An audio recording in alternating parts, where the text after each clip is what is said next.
Hi. How are you, guys? Welcome to Doodle Fort, which we haven't had in 2 months. You is am good? I is am sleepy? Gotcha.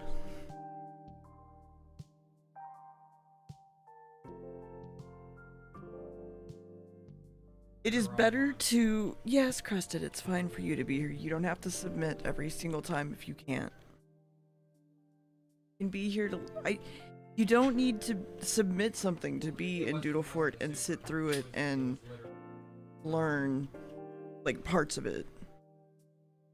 You can still learn your homework even if you didn't turn it in, basically. There's always things to learn. I expect people to be in Doodle Fort and not even, like, be a part of the Discord and turn things in, potentially. Yeah. Max is playing Destiny in the back, so if he gets a little too loud, let me know. But, hey. Been thinking about putting up some of the, sound cancellation foam a little bit.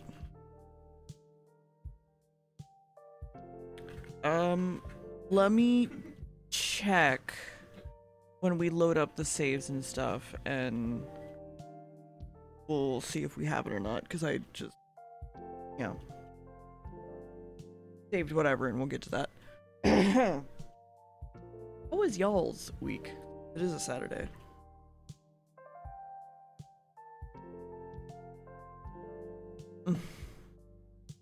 Yeah, a little bit.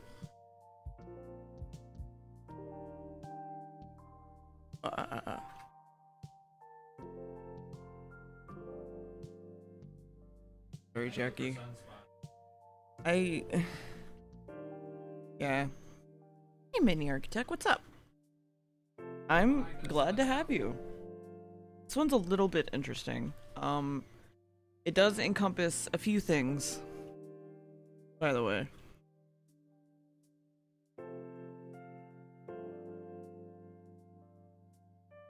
So, apologies if I am sleepy. I've been crunching on the project for my friend, and it's been a lot. We'll hopefully see in the next coming weeks if it turns out okay, because it's now out of my hands, which is real fun. Yeah.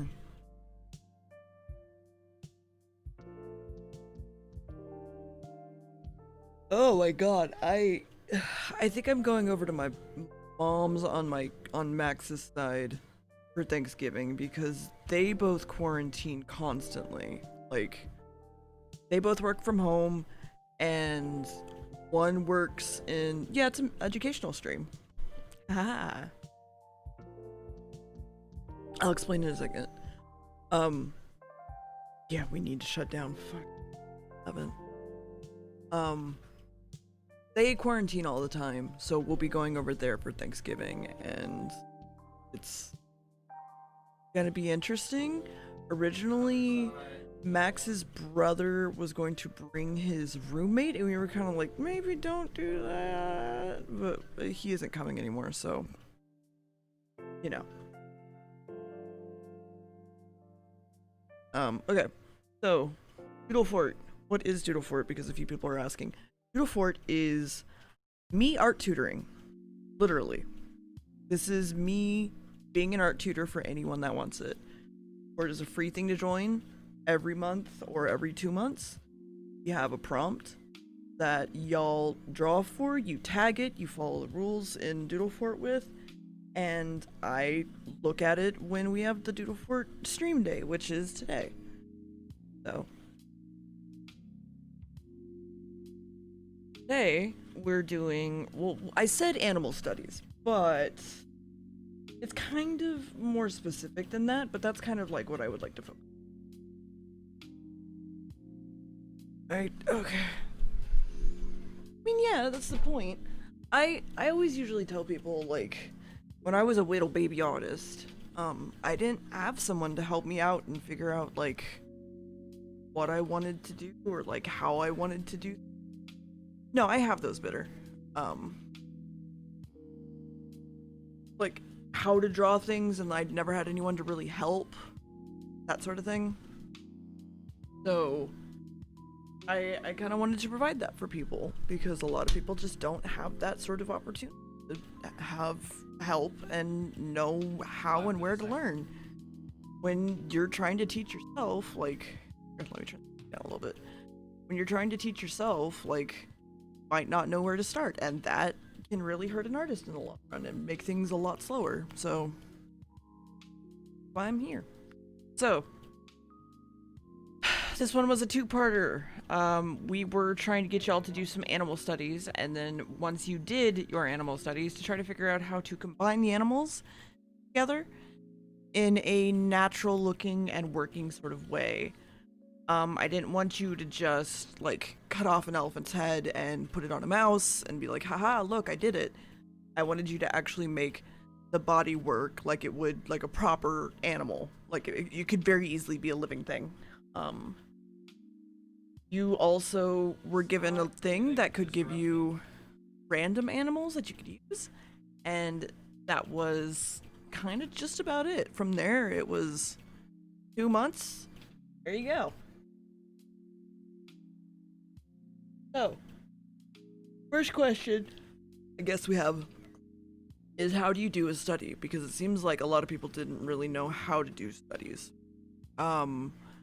And in most cases, a study is trying to figure out the bone structure, the muscle structure, and so on of an animal so that you can use it in your own works.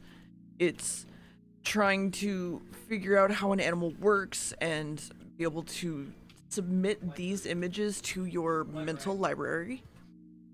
Hey Samurai, what's up? It's being able to submit these images to your mental library. It's being able to... So because you've drawn I'm trying to think of something, a face so many times, you know generally like what an eye is. You know that it has the sclera, you know it has the pupil, you know it has like all of that. So you in your head have a mental library of what an eye looks like. It might not be exactly right, but you do have one, right? So for the most part, studies are to try and figure out how an animal works and then applying it so that you could draw it in a later day. That's what a study is. So, second question is, how do you study? Well, one of my favorite ways to study is called the shrimp method. Shrimp method's really easy.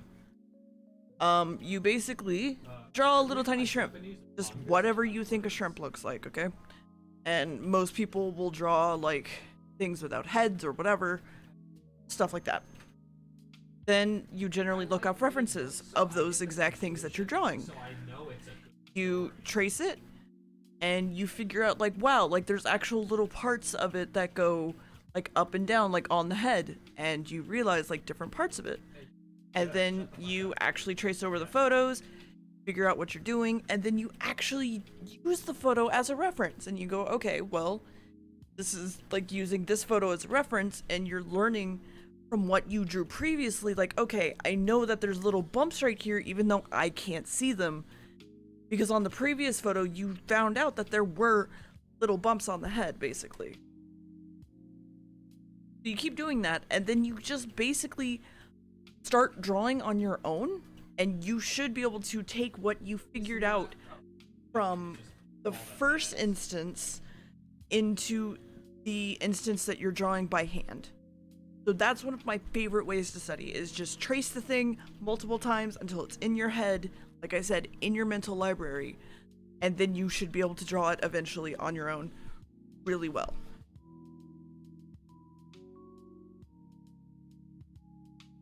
So there's a few things to keep in mind, right? One being that, what, I know, I just wanted to know if anyone here knew how to study in the first place. That's kind of where I was starting with. Also, animals can have jobs. Haven't you ever heard of a seeing eye dog? God. So sorry. So from there, you pretty much keep doing things like that. That's how you keep studying. It is not a one and done thing. You have to keep studying until you get good at drawing a thing. If you drew dogs as a teenager or like as a little kid being like, hi, hey, hey, this is my sparkle dog, I'm on Neopets. Like, yeah, like, I was that. I get that. I understand that. I drew horses. After a while, you start committing how you drew to memory. And because of that, you start to figure out, okay, well, I don't need to draw like this weird shape anymore because I know what a horse's head looks like. So then you're able to go in and start having more specific studies without having to break down like exactly how the bone structure works and how the face works and things like that. You're more so studying the movement, how the shapes of the body work together, things like that. Tech. Hold on. I don't think they would, but maybe. Hold on, I'm curious now. God damn it, Kirk. You're seeing dogs have health insurance.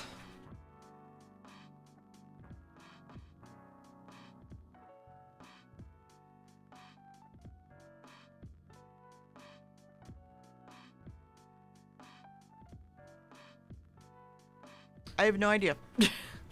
I think it's up to the owner, yeah. So in that regard, there's a problem that comes up. And any guesses to what that problem is? Yeah, pets can have health insurance. I just wasn't sure if, like, seeing eye dogs can. Like, you're required to have it. So can anyone figure out, from the top of their heads, you might not be able to, what might be the problem with studying and learning in that sort of way because you're that.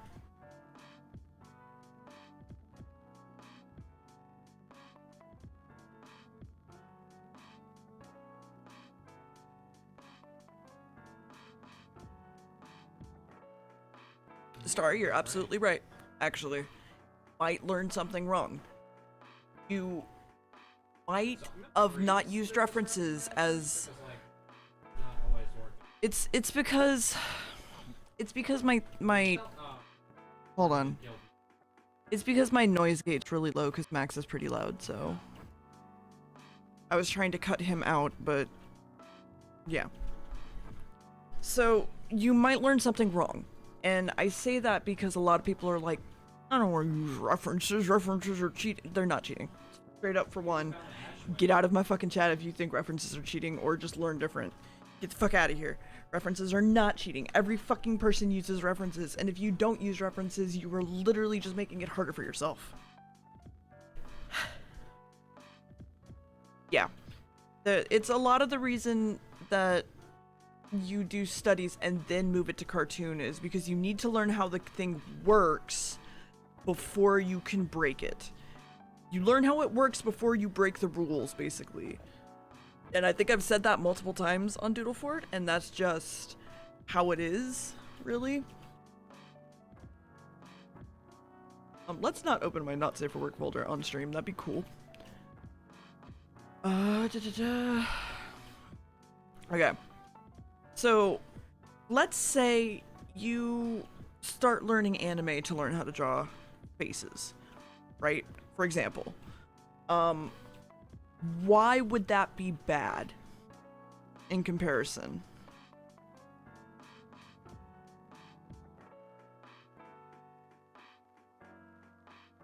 I don't know what you're talking about.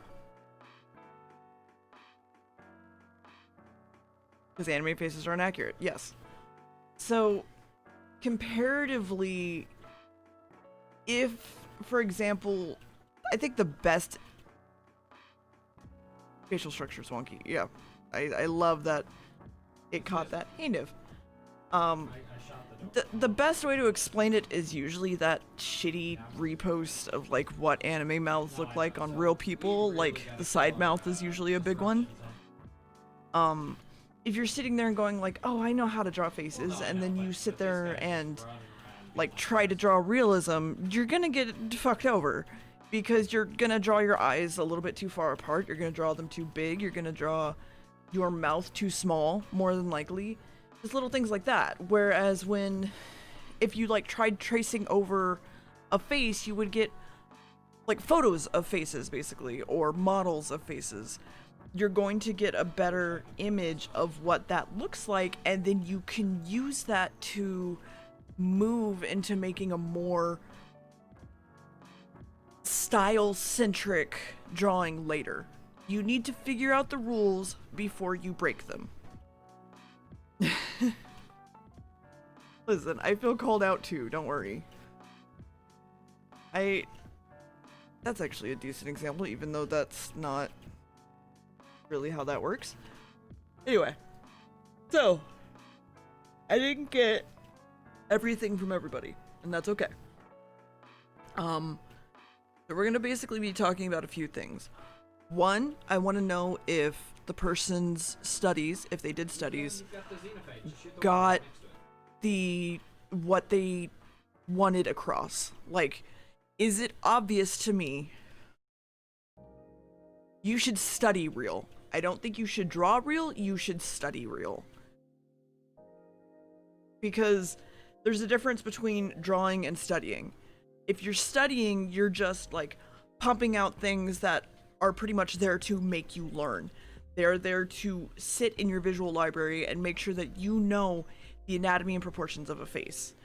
Whereas if you're drawing real, then you might run into those same problems, that if you're not drawing the right proportions, even though you're trying to, you might learn wrong. So if they did just a study, I want to know if that study achieved what I think it should have. Oh, that's true. No, you're not wrong. Yeah, porn is usually one of the best ways to learn anatomy because you can't hide it under clothes or anything.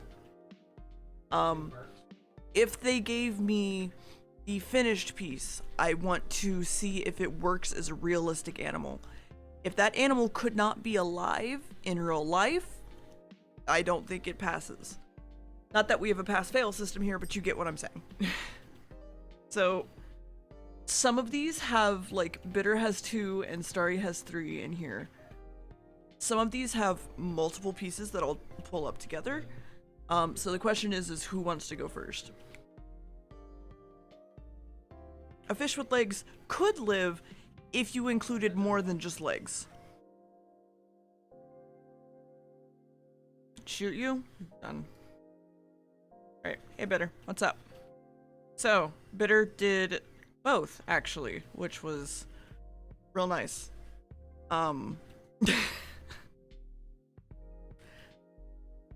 You failed, Doodle Fort! You're banished! The front line again? Are we at war? Who are we at war with? Hold on. Who are we at war with? Art?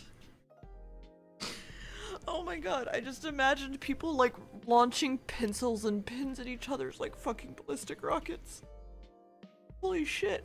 I always thought of it as like a little kid's fort, like a pillow fort. Oh my god. Your critics, yourself? Okay. So, there's 2 things that they did. They practiced, for the most part, basic shapes, or they tried to, and they also practiced bone anatomy, or bone structure. So, here, let me grab my pen, because I've still yet to grab my tablet. Okay. The question is did this person have a study that taught them something? And I don't fully know if it did, honestly. Have anybody here, Has anyone here seen a warthog skull? Hog skull. Would you say that you know how a warthog skull looks simply from this photo?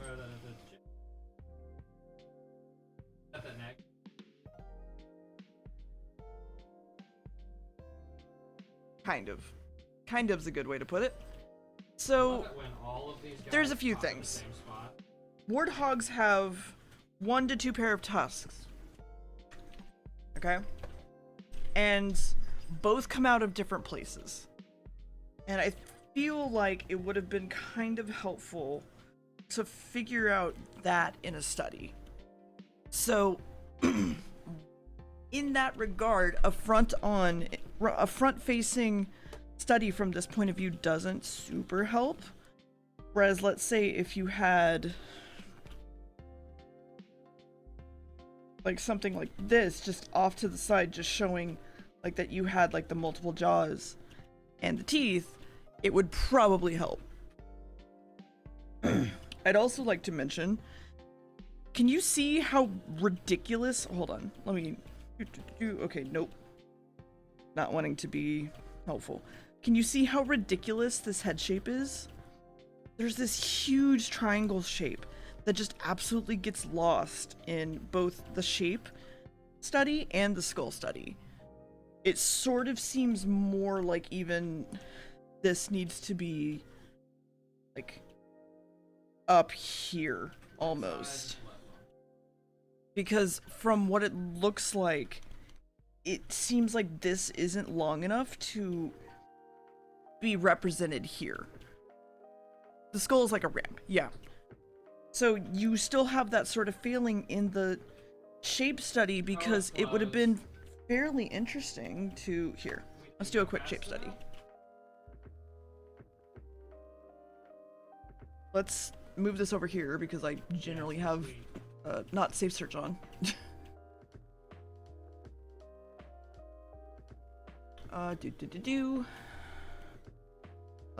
Let's see. I'm trying to find... That'll work. Yeah. So let's do a really quick shape study. So, from here you can see how, like, dramatic this is. So what I basically would do is I would go in, and I would notice that there's this little dip right about here. So I would go, okay, well there's this obvious little dip, and there's this obvious shape. But then for the most part, you can get this shape out of it.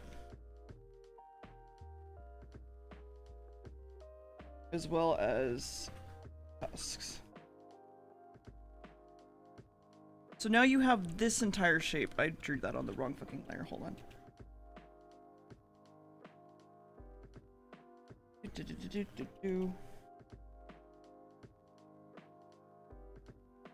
So now you have this shape to work with, which looks hilarious, by the way, instead of this shape, which doesn't really show you as much.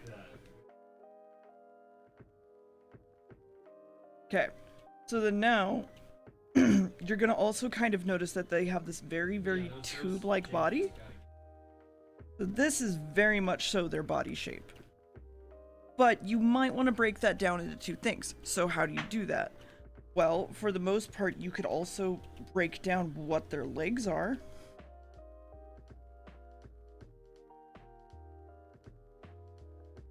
It's like drawing a person in that same sense. When you're breaking down the shapes of a person, you're literally just breaking them down into generally joints or muscle structures. We're going to ignore his testicles, don't mind me.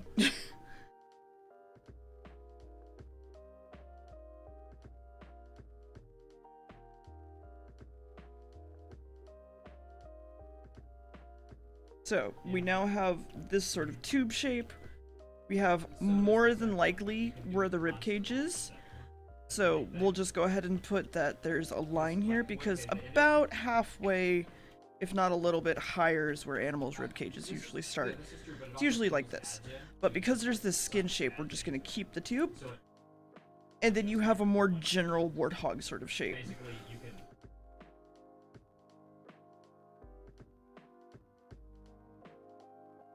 So that's kind of more a general warthog shape than what we originally had, which was sort of just this shape, and it just didn't super read as a warthog.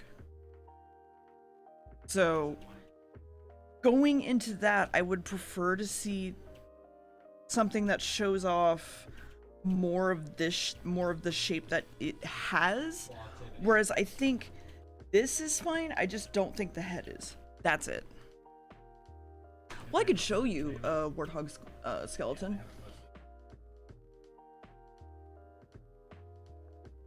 Also, we're just assuming where the ribcage ends. Spoilers, it ended, I believe, farther back than I said it did. So, yeah, it ends way, way back here. So, where I was, it actually ended, like, here. So, that is why we use references. That's why we figure out and find out how things fit. Also, that would have been a fantastic reference, I feel. This one. Okay, fuck off, Pinterest. I fucking hate Pinterest. Because it gives you the general shape of the head and how everything fits together. You can see that the teeth are not coming out of the same jaw. You can see where all the joints and everything are, as well as how far back the rib cage is. So, a big part of figuring out what kind of references you want to use is just learning what to look for. Whereas I understand why, like, this is just like, yeah, like, you see the whole warthog, you kind of get the general idea of it. But the reality is that you're not getting, like, a lot of the face shape. You're seeing that it has, like, this shape and these shapes, but for the most part, those were barely brought in anyway. So it doesn't really help you to have a reference like this alone on its own. This is a front-facing reference is good, but you also need the side references to realize, like, the head shape and everything that you're missing. Yeah, it's kind of like a buffalo of pigs, a little bit, yeah. Okay. So, I believe you actually tried to combine things here. Let me do this. Oh.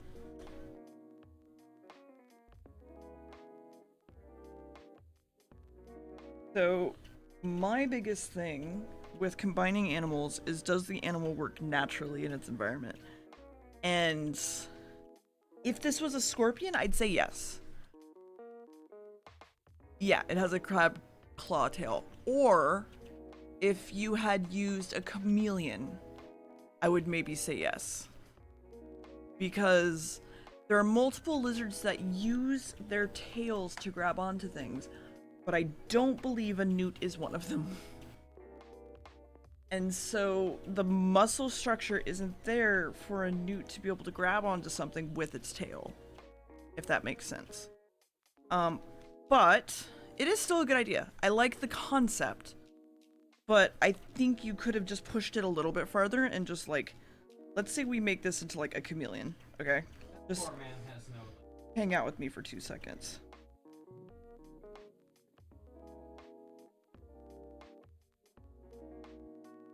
Babe, swear to God, I kick your butt.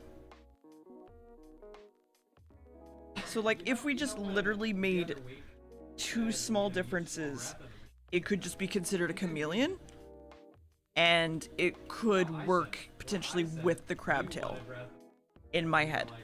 I like these because lizards have these anyway, and just replacing their little toes with crab feet work fine. I think that works great. If you've ever seen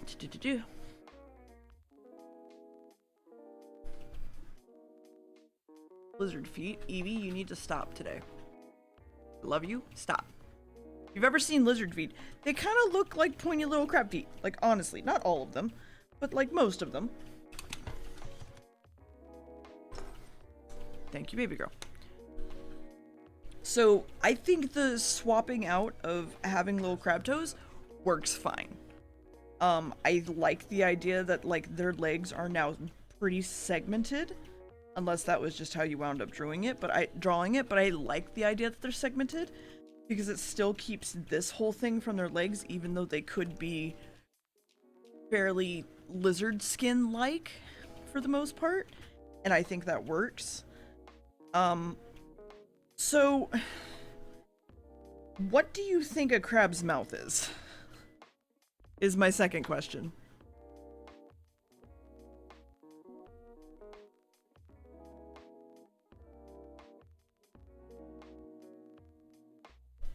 Mm-hmm.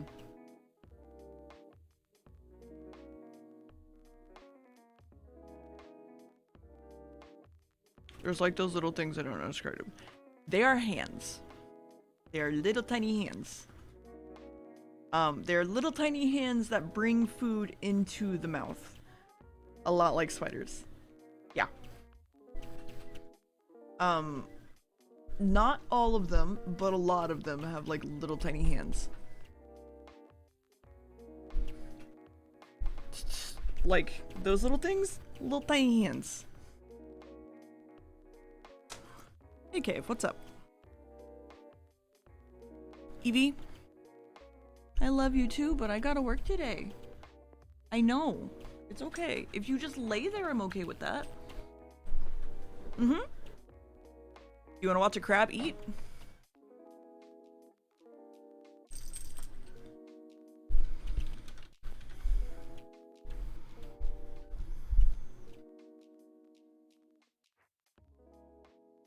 Hold on, I'm trying to find a decent little photo.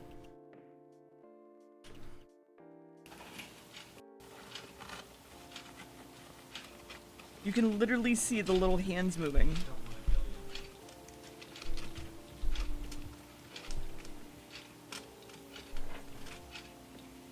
So, more you know.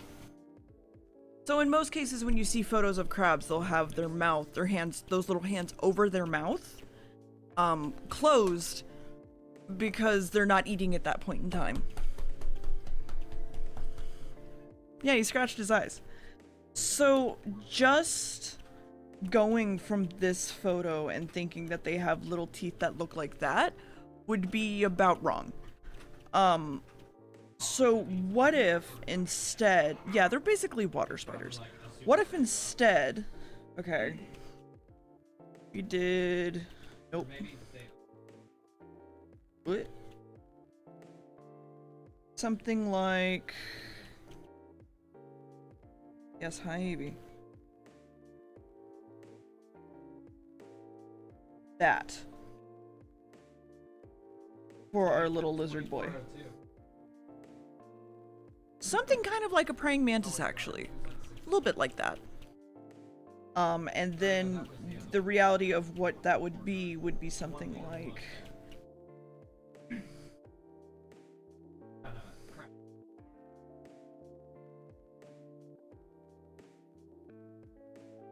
that, for the most part.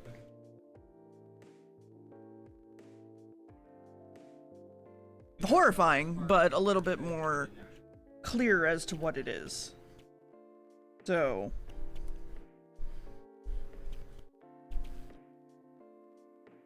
I should probably check if you have food, because you're being obsessive. One sec.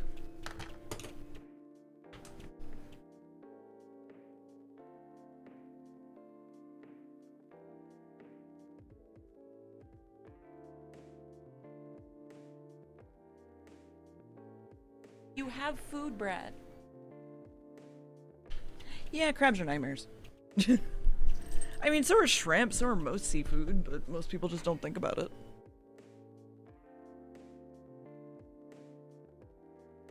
So, does it make sense why I'm saying the things that I am? Like, why I'm saying that you need to do multiple studies, why I think it would be better if this was on a chameleon body, things like that. Okay. A lot of it is just from what I was taught for character creation as well. So, because this is partially a character creation style. Evie! What? See creatures but with people's mouths? Just Photoshop a mouth onto like a fish. Me. She is helping, but she's also like all in my shit. So.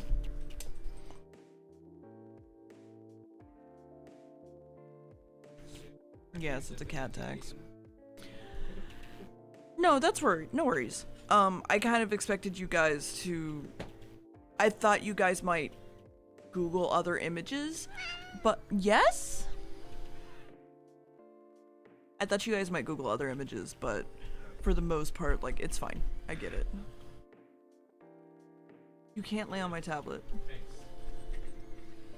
Hearing shots fired. He's absolutely one. Okay, so from that point, I think we kind of get the point across. I also feel like you maybe could have included a bit more of like the shell sort of thing. I think you might have tried to, but Like my jump attack. it just seems kind of light. Just because that seems interesting for like a defense mechanism. Yeah. Nope, that's my cat. Crunchitize him. Okay. Doop-a-doop-a-doo. Let me grab this. Evie, you can't lay on my tablet, honey. I know, it's so sad. It's so sad. No worries. No, you're good. Good. Whom's next? I think Wayman said they wanted to go next. Here, hold on. Yeah, I believe he did. One sec.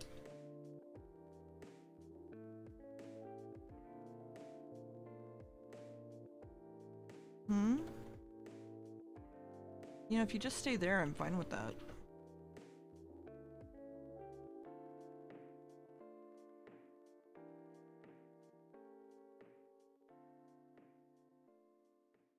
Yes. Oh, I was saying, Reset. if you wanted, Damn it. you can go next. You can't just lay on me all the fucking time, Evie. I know. It's so hard. No. I know. Yeah, okay. Because you said you wanted to go next, I thought, so. Okay. So. Deer and wolf. Evie, I swear to fuck. Stop it. Stop it. Come here. Come here. Come lay down. Come lay down. There you go. There you go. Lay down. There you go. I mean, okay, fine. Then we'll do this.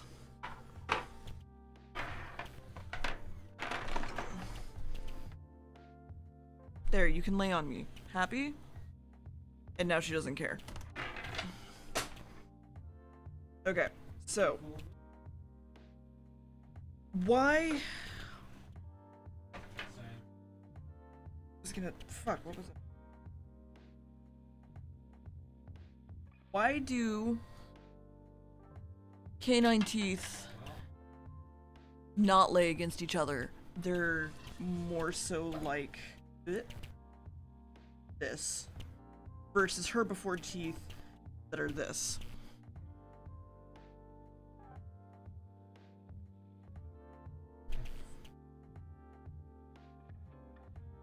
Eat meat?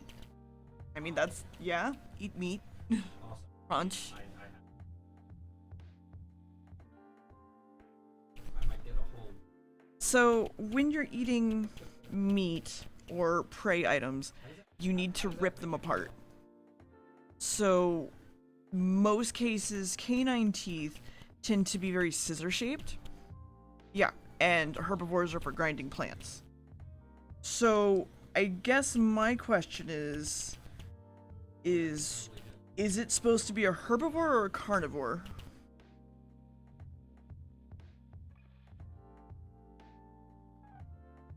Yeah. Yep. That's one way to put it. Omnivore. Okay. Well, I'm saying, like, wait a minute, did you plan this on being a herbivore or a carnivore? Because it seems like it looks more of a carnivore than anything. Omnivore, though? Okay, omnivore is fine then. So, if it's an omnivore, is it a predator? Is my second question for you.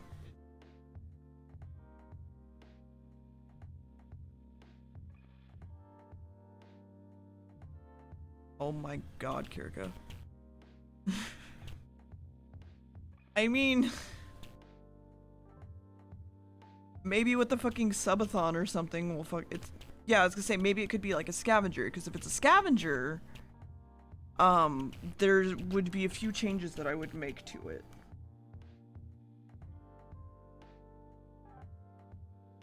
Humans are predators. They actively originally did hunt for their food, so they would be hunters and predators. Technically, they were also prey, but so are like foxes and things. Scavenger. Okay, so with the scavenger, they don't tend to need to track down their prey. And the biggest difference between predator and prey is where the eyes are, comparatively. So, deer have eyes that look like weird fucking directions, whereas predators have depth perception eyes that look in one direction. If you didn't know. If you've ever seen like a goat, that's generally like the easiest way to notice.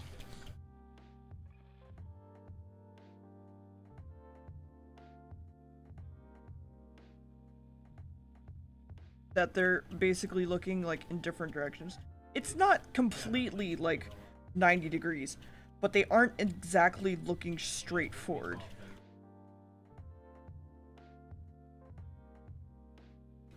Deer tend to have a little bit more dramatic straightforward eyes, but their pupils are still going this way and this way. A cow is a good example. Okay, well maybe not that.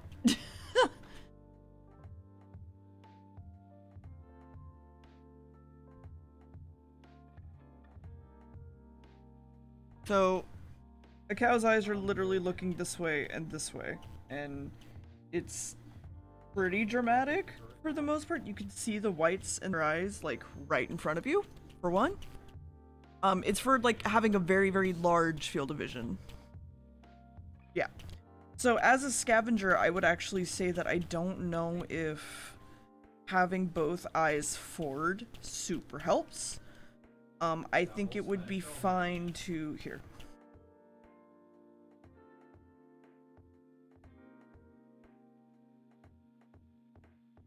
So he just gave it a dog head, it seems. So...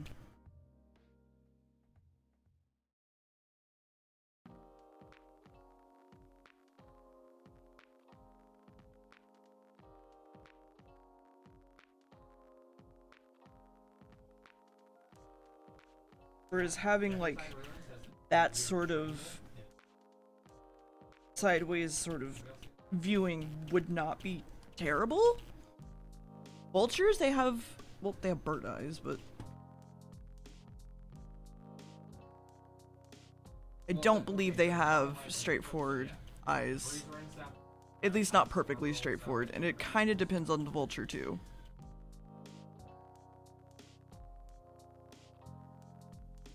So they're not exactly straightforward. They're a little bit in between. But again, it does depend on the vulture. Like, we have some that are straightforward, and we also have some that are not. Because it's the difference between a scavenger and a eagle, for the most part. Because, like, that's not as straightforward, for example.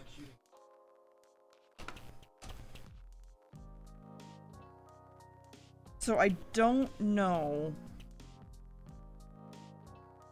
It kind of depends on which skull you wanted to take more from. I will say it kind of feels like we did stick a little bit of a skull on a thing. And I think it would have been nice to take some of the deer skull and still like move some of that in here. Because again, this is also like character creation stream. Just to have it a little bit more here, like, and have that sort of shape for the deer skull, because deer skulls are extremely weird and triangular, whereas dog skulls tend to be like that. So yeah, a hyena would also be a really good example. Hey, look, Dad. He's just being a little shit today, I swear to fuck. Yeah. Let me check something.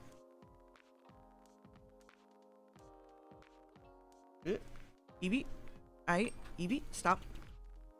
Yeah, I know.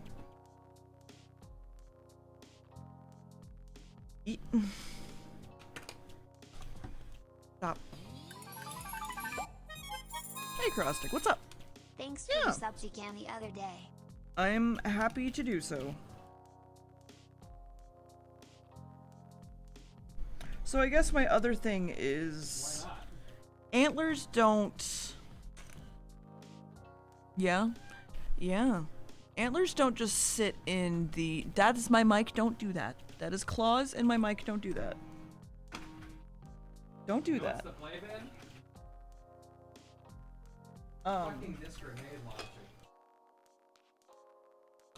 you gotta give me a 2 It's got hit me seconds. with it. 2 seconds, Evie.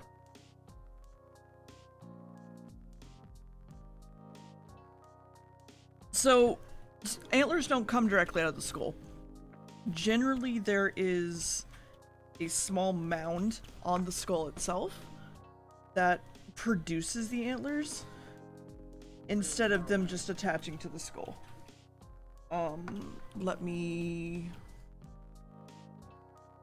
bring one up. There tends to be this sort of area where the skull sort of warps around it instead of it just connecting straight into it. So, it really depends on like what kind of... That's not how you spell reindeer. It really just depends on what kind of skull you're going for, but you should probably keep them in mind if you're adding antlers to things. So, in this case, what if we took the... Yeah, add to your tree DNA. Got it. We have this. What if you just did like this and then brought these up?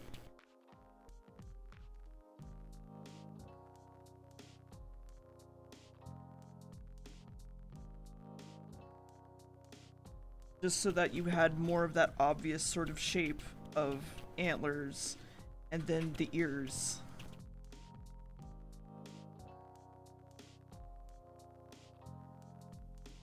That looks fucking ridiculous.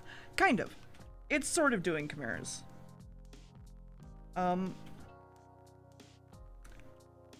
I don't fully know if Get back to your sides. Back. the hooves work so much on the original. I think with like the longer shape, it looks less like we just put some hooves on a dog. But I would also maybe say that I think just adding a little bit more to it so it's not just 2 parts deer, 1 part dog. Like maybe just doing that sort of thing.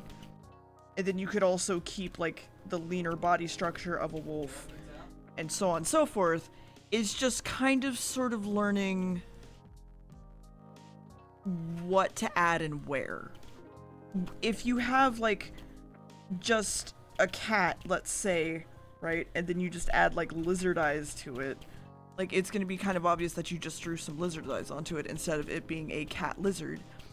Whereas if you threw scales in its fur, you kind of messed with the tail shape sort of thing, it works a little bit better. Yeah, cat but very, well, if it's a lizard, cat but very short legs. So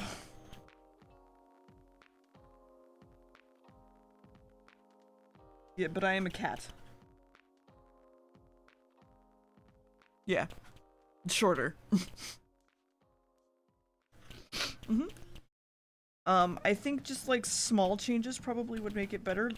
Like keeping to the I do. dog body shape more than like the deer. I'm going.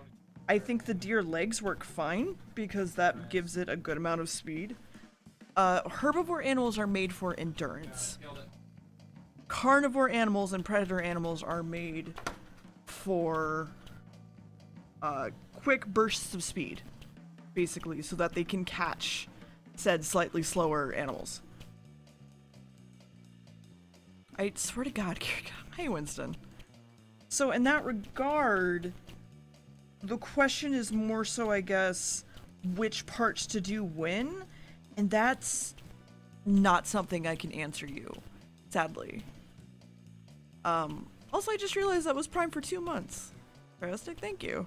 You don't gotta believe in me for 2 whole months and give me fucking Prime? What the fuck? Whoa, hold on. So, yeah, it really just kind of depends on what you're going for. A good rule of thumb is figuring out what it is before you draw it. And I know that sounds kind of obvious and boring, but that's legitimately something you can do. You figure out that it's a scavenger, you figure out that you want to combine these two animals, and you try to figure out what kind of things it eats. If it's a hunter, if it's a runner, if it swims, if it flies, things like that. And then you go from there and go, okay, well, that tail might not work as well if it's such a tall animal because it probably would get caught on more branches and things because of how high up the animal is. Whereas like with, although wolves are huge, but this is like caribou size, which is generally larger than a wolf. You just have, yeah, you have to plan ahead. You, as an artist, you have like 20 different jobs. And that's like storyteller, character creator, color theorist, not color theorist, splatter, and comic creator, and writer, and font creator, and all these things if you're figuring out something about an animal. And it sucks.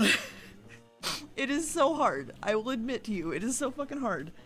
But it gets easier as you go on, as you learn like little things. A general rule of thumb when at least I create things is, does this have a purpose? I could actually show you guys a very old animal that I did this exact thing to. And it legitimately just kind of looks like you threw some things together, and it's kind of funny because I didn't used to know these things. Yes, stock creator. I didn't used to know these things way back when, and I still don't think I know them perfectly, and that's okay. You're gonna always be learning, and that's okay. Where is... there it is. Nope, that was a badger mole. No. There he is. There are so many things in this that just don't need to be there. Absolutely. And it's just... it doesn't need tusks. There's no reason for it to. It doesn't need antlers. And... I mean, I can understand it. I understood what I was doing. I was making like a rabbit ferret thing. But like... it doesn't need these things. This looks fine. This doesn't need it. This looks fine. It's just like figuring out what you need or what you don't.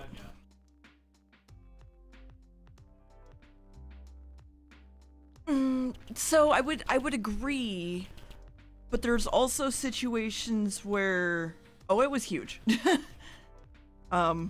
Here's another photo of it. That's a person.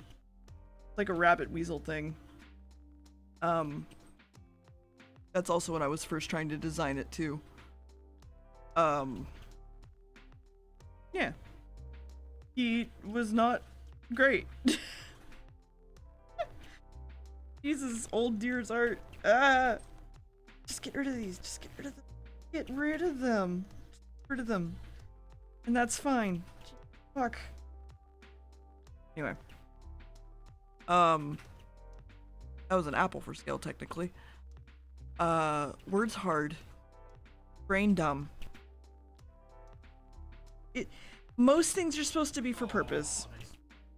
But there are situations where you could add something in a way that works and just go, I just wanted it. I just wanted the thing. I just wanted it to have wings. I just felt like it. Yeah, it'd be a lot like a chef class, I feel. Like, does it bring something to the dish? And if not, why is it there? Because you're supposed to be enjoying everything together, and if you have something that just confuses everything, you're just gonna muddy up everything else that's there. That's the problem. It's not just gonna be like weird that's there, it's going to change how everything else interacts with it. So if you had a steak and you put butter on it and it's like, okay, good, perfect, great, and then you're like, let's add,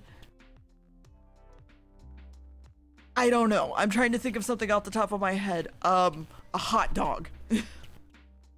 Well, mushrooms work with if they're cooked. Hot dog, okay, cool, that's weird, but then when you eat all of them together, you're going to have butter on a hot dog, and then also the hot dog's like extremely salty taste would like start interacting with the steak and probably take away from the steak instead of just being like, oh, that's weird. It would probably see, you say that, but I add peanut butter to my steak curry because it adds a nice nutty flavor to it, and I was taught that from Japan. So anyway, so it wouldn't just change the steak, it would also possibly, so if you put wings on something, see, that's not that weird though to me, because it's literally just peanuts and oil in most peanut butter. I don't know, it depends on the ramen though. Anyway, if you add wings to something, you have to keep in mind that the bones need to be light, right? Because if you added wings to a human being at our current state, right, comparatively, your wings as a human being would need to be like that big for them to be able to lift us. So you have to take into consideration like light bones and things like that, and like how that wing is going to be able to lift you off the ground, and then like the muscle structure needed to use that wing, and so on and so forth. Yeah, dragons probably would have hollow bones. Yeah, you would also need killer back muscles and stuff like that. There's just a lot of things to take into consideration. You can't just add a pair of wings to something and expect the creature to fly. So, does it have a reason? Will it work in context? They're just things you need to think about. Any questions, Wayman? I mean, I think you did decent. I think the idea that you had is there. I think you could have just pushed it a little bit farther instead of where you stopped. Yeah, the wings could be there to attract mates. Harpies could work if they had like hollow bone structures and the correct amount of things to back it up. So, okay, because you said that, Jay Watcher, I know.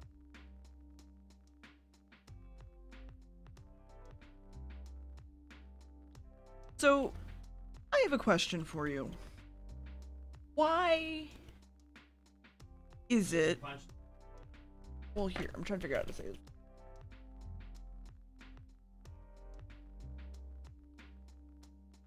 Why is it that we don't draw animals like dinosaurs?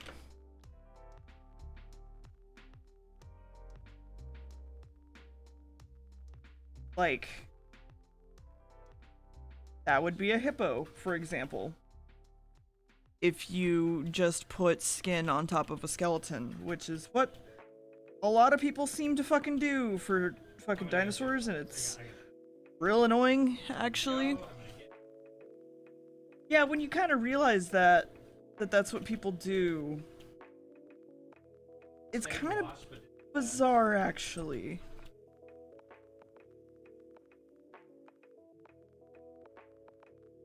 So, yeah. So I'm working on something 110% unrelated, but thanks for the motivation to open Blender for the first time in 6 months. Yes, we know better because we have the reference to soft tissue. So my question is when you add skin to something, why would it have holes in it? I guess is my question. Is there a reason? And I know the answer to that, but hey, Starry, I know the answer to that, but I'm asking you guys.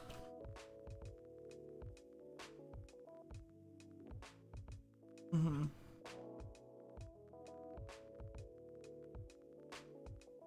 Also, I'm glad, Pegasus.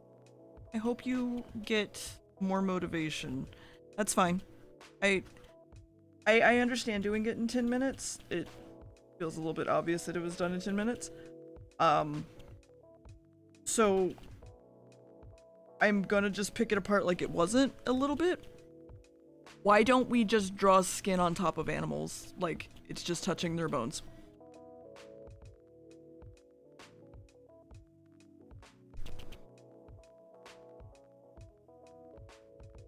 And the answer is because muscles, yeah. And so there wouldn't really be holes in between your muscles and your tissues. Mm-hmm. Yes, Evie. Hi, baby girl. So, I believe they took a lizard and a bat to make a Bizzard? We'll go with Bizzard. Okay.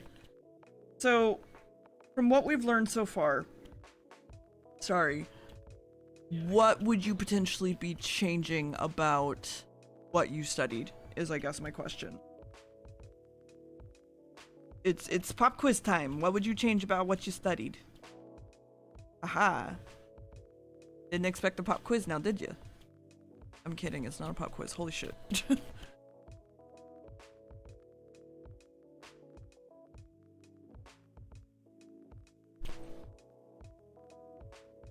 The answer is C. I want to pop now.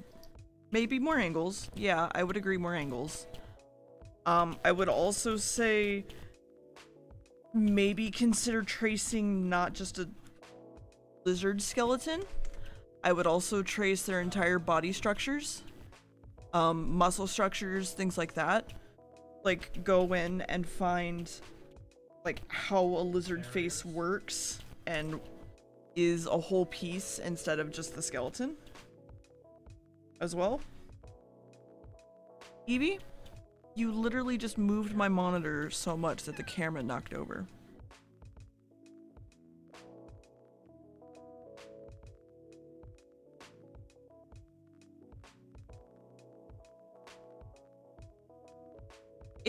So regardless if you did this in a rush, it still gives me the opportunity to explain why, because I know other people might do this without it being a rush, is what I'm getting at.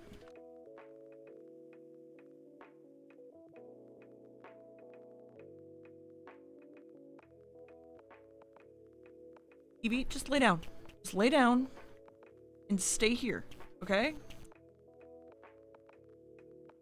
So I would obviously say, like, I think checking the bone structure is good, but you need the muscle structure, you need skin, you need things like that to add on top of it to figure out, like, okay, well, there's not just this shape for their body because it doesn't just go like this. It's actually like a whole piece right here because there's organs and muscles and things in here.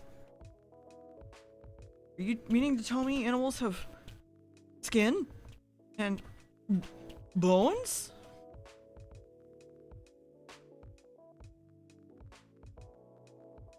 I think one of the biggest things for an artist is to learn how to take critique, because it's the main thing with Doodlefort is it's never to be like, wow, you fucking suck. The main point of Doodlefort is pretty much just to be like, you did this is why it's wrong, this is what's good, but this is what you did wrong, consider that in the future, sort of thing. I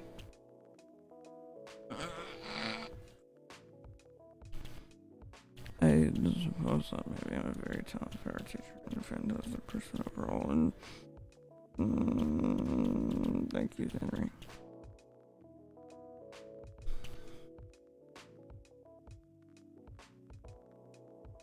So, in that regard, it is just about learning what to study for the most part.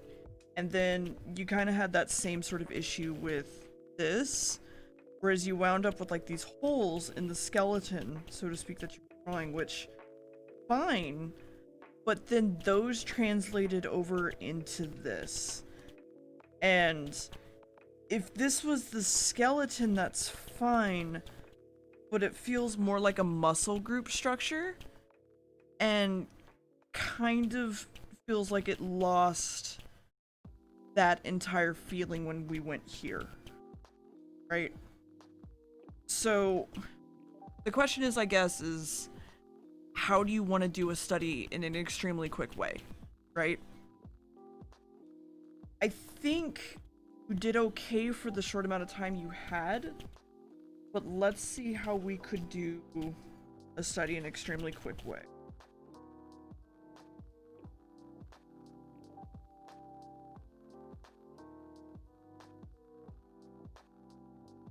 Okay. I mean, first things first, I'm gonna zoom the fuck out. That's the first thing. Working up front and up close is not gonna do me any goddamn favors. So we have a very obvious sort of mouth that's in two parts.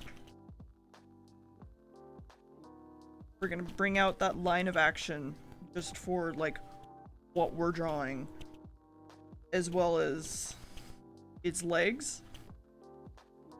So we now have this pose that is very obviously like this little guy going, man, not wanting to deal with your shit. So from there you go, okay, well, we're gonna realize that these are wings, right? So we go, all right, they aren't gonna bend the exact same way as legs. You go, all right, and you rest them on that little tiny toe, which I believe is this one, is the toe that they wind up resting on. So we're gonna have him rest on that toe.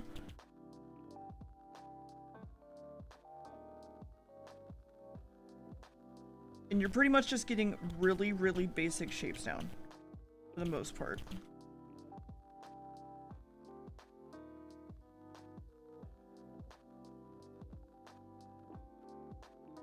Your eyes and your face will be the main things that will give you your basic body shape for what you're trying to draw.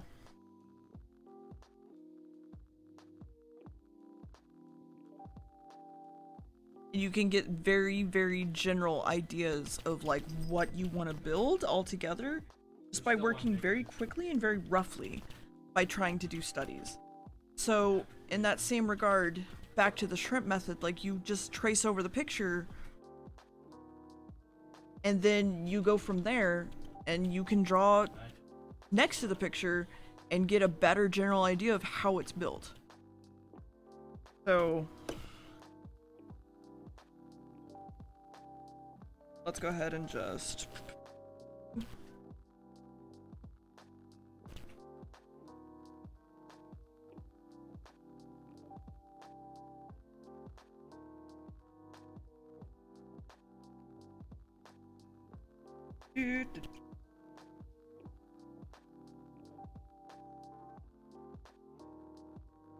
okay. Now we have a general idea that like of the shapes that we have.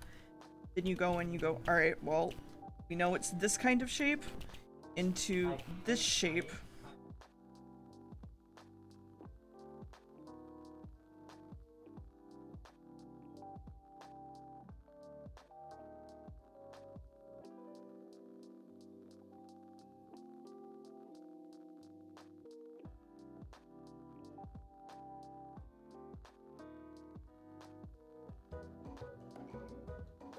You know what I mean, though? About how you Mass can make a fact, study extremely the quick. average wage in the United States is $30,000 Okay, well, a year. listen. If you divide that between every corporation winning your money, you get really, really poor.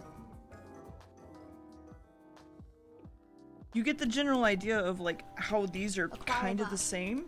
You can tell that mine's a little bit thicker because I'm just doing this really rough. But the idea that it's a lizard is still there, so to speak.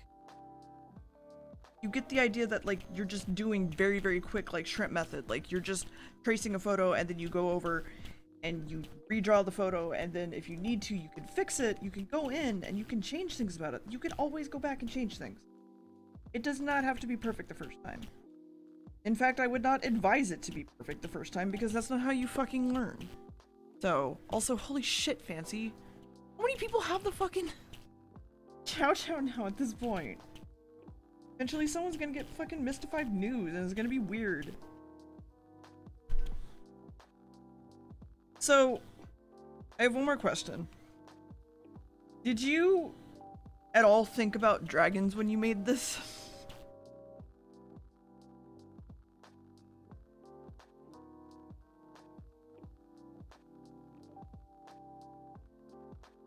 Yeah. Yeah. Yeah. Yeah. What's next is that wyverns a bit? Okay. So for the most part, it feels very much so like a wyvern. I would. Hi, I'm not the one that's bored. I swear to God. Yeah, I think they're underweighted. Rated. Words hard, brain dumb.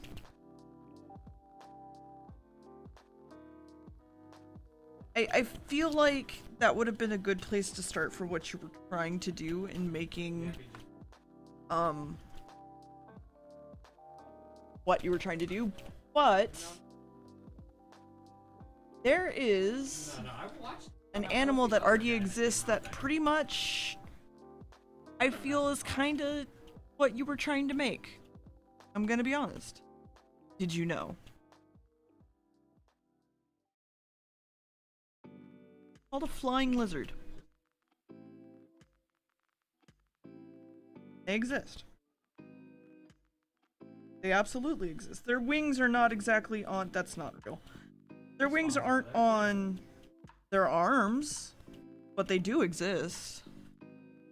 A wyvern is a dragon type creature that doesn't have front feet. It has wings for its front legs. But yeah, so they're a thing, and I feel like just figuring out what kind of research you should do is also probably a decent step for you guys, because going from this to like that is a lot. So yeah. It's just adding into your mental library just a lot of different little things that you can just take from and you can draw from, and even if you need to, just saving references on your computer in different folders, like these are animals that I like that I would like to create something from. These are people that I like different parts of, like I like this person's eyes, or I like how this person's mouth look, or these are poses that I like that I want to draw eventually, things like that, one after another, and just making a mental and physical library of everything that you could possibly learn so that you can keep taking from it without having to relearn it over and over again. So that makes sense for what constitutes as an extremely quick sort of study, by the way.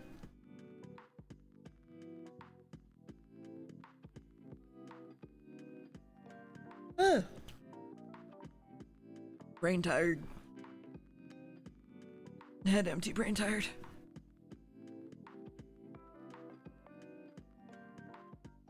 Yeah. Okay. Just, it's less about getting to here, it's more about what happens to you. It just at the end of the day. Yeah, that. Well, every artist is going to be at that relearning over and over stage. That's what happens, right? That is something that naturally occurs and honestly will probably keep happening for a while until you get a more stable mental library. It took me a while. For fuck's sake, like, I thought references was fucking cheating for a while. So it took me probably longer than it should have to get a sort of mental library.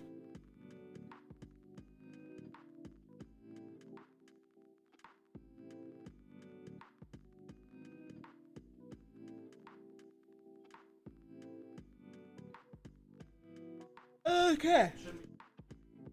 Is there anybody else who wants to go next, or am I just gonna pick these from whoever?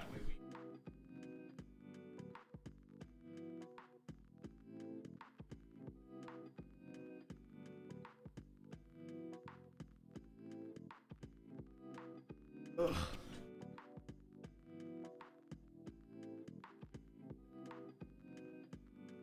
Mimic. So, I think you actually did decently for the skeletons of the birds. But I wasn't given a skeleton of a cat. And that kind of interests me. That I wasn't given that. Because there's kind of a reason why griffins and sphinxes are a little bit generic. No, that's fine, Joe Watcher. Griffins and phoenixes are a little, or sphinxes are a little bit generic because it is very much so put thing on thing. This kind of comes across as like half bird, half cat. So the question is, I guess in this case, is how do we want to make it more of a mesh of the two instead of being half bird, half cat? I think this is fine. I think you did fine on this. Like, I think how you did these two studies and this one is good. Like, you did, great. Okay, well, listen. Good. I keep forgetting that you have, like, a camera on my hand. So, how do we want to consider...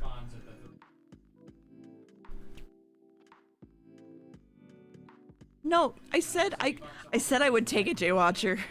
It's fine. Give me it.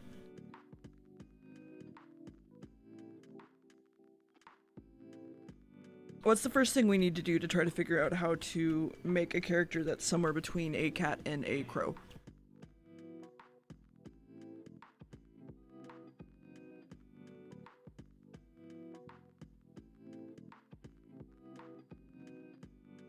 I hate when you take pills and they just feel like they're stuck in your fucking throat. It's the worst.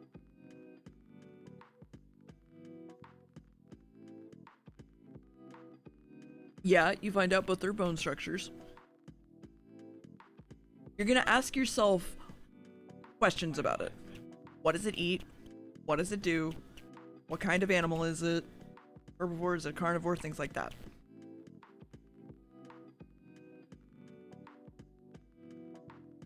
More than likely, it is a carnivore because you can also have a bird beak that is a carnivore as well as, yeah, does it fly, does it run, does it walk? Most bird beaks can be translated over to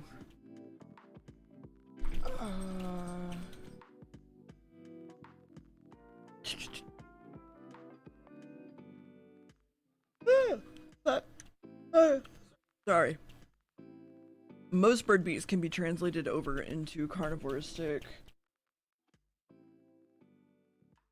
diets, but the differences in beak to do that are kind of extreme.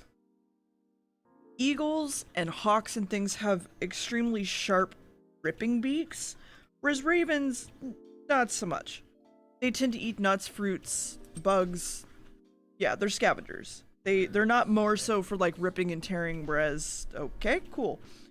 Whereas like an eagle can tend to be.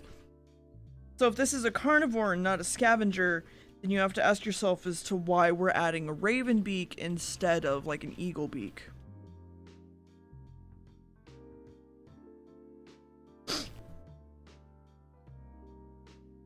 Evie? Hey, you gotta let me draw. You have to let me draw. You really need to let me draw. Okay. So then in that case, what if we say we go the opposite way of doing that? And yeah, because so it was a mix with a raven and not a hawk. You have to consider what you're adding to it to make it a carnivore or otherwise. You could literally just give it a different beak. Like, that's an option. You could just give it an eagle beak if you really, really wanted to. But if we're gonna say combine an eagle or a raven and a cat, then we need to consider what the beak is doing in the first place. No, it doesn't have to be a carnivore. That's what I'm saying. Like, we're trying to decide on what it wants to be. If it wants to just be a scavenger and a herbivore, this is fine, but then you don't need the front-facing eyes and you don't need the erect, straightforward ears.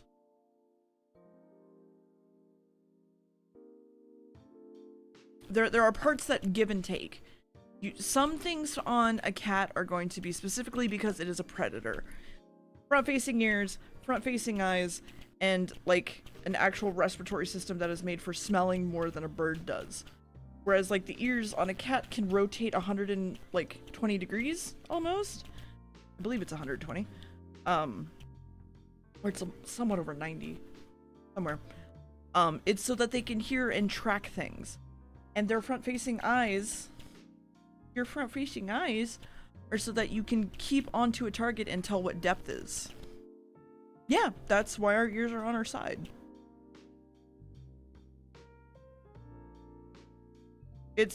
Our ears were made because we were prey. Our eyes were made because we were a predator. Because originally we were prey animals that became predator animals. Yep, that's exactly why. Cows, we mentioned it earlier, but cows tend to be... Yeah, imagine this thing being real, like, fuck. My drugs are wearing off, honestly.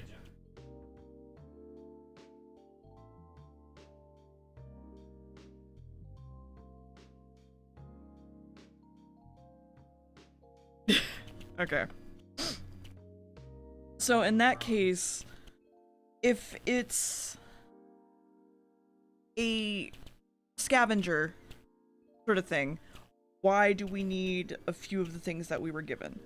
So, okay, let's try to fix a few of these things. So, let's say that we want to keep the bird beak, right? But we'd like the fluffiness of the cat. What if we give it little eagle tuft ears, which are kind of ears, they're not really, they're sort of just a feather sort of thing. Owls have them too. Eagle tuft ears, like owl tuft ears, whatever the fuck you want to call them. Owls have them too. They're just a little feather. And what if you also added like feathers all throughout its fur instead of them just being what seems to be like this way forward? Okay.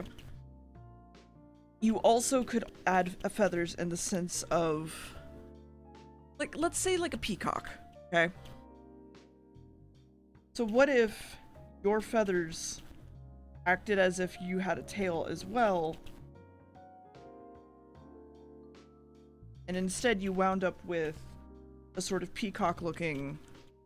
Yeah, you can have a mane of feathers. A peacock sort of style, like long set of feathers that could spread out, because this is technically a prey animal at this point. It could legitimately spread out and be more aggressive when it's trying to scare things off to look bigger. It doesn't have to be a peacock. These can be black. Like, that's fine. But the idea is that you're still trying to warp everything from less cat on this side and less bird on this side. So if we create a mane of feathers, let's say,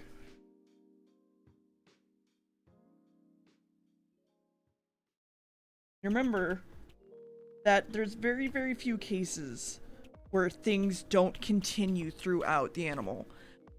A lion's mane, that same hair is found in their tail. A snake is going to have scales all down its body. So just feel free to add feathers like fucking everywhere if you really want to, as well as like tufts of fur. You can have both, it's alright.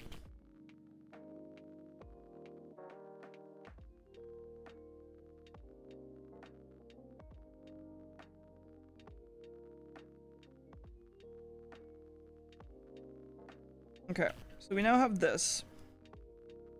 What if, let's say you brought these large claws back here as well? Just for a little bit more continuity, and then you could also just shorten these just a little bit. So they're not completely bird-like, they still have a little bit of a paw feeling to them.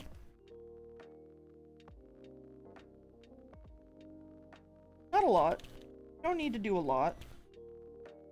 It's just little changes that make a pretty big difference for the most part.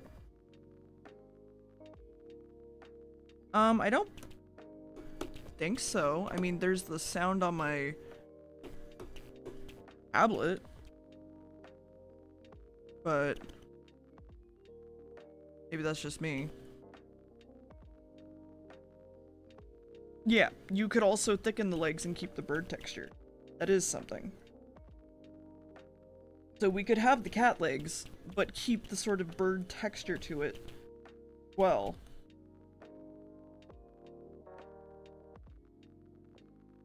So we have a little bit more of a solid animal now than what we did originally.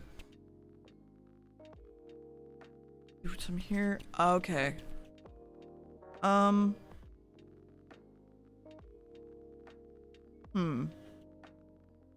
Let's do that.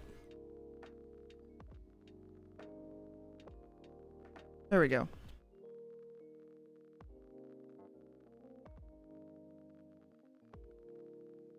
Oh, I think I know what it is. It's my printer. It's my 3D printer. Yeah, it's... yeah. Yeah, it could easily be for mating things. It could also be for protecting itself. So large amounts of fur are not only things for mating, it could be for body protection. It could be making this part of its body thicker so that you don't easily bite into it. Yeah, it's only bleeding through when I talk.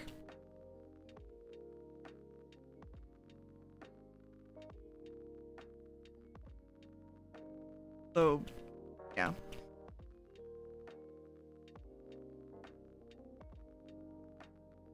At this point, I would say I don't think you likes a good pet ears. But I think owl tufts are cute as well, so maybe that's just me. And they could blend pretty easily into mane. So I would say that I think this, very good. What I would have liked to have seen more cat studies. Wow. Cat studies. Like with the actual bone structure. Also, hey, Hot Flag. With the actual bone structure. But I think what you have is okay. I think you got across the point of what you were trying to do. Any questions about any changes I made or anything like that? Yeah, we're talking about art. We're having an art. So, art day.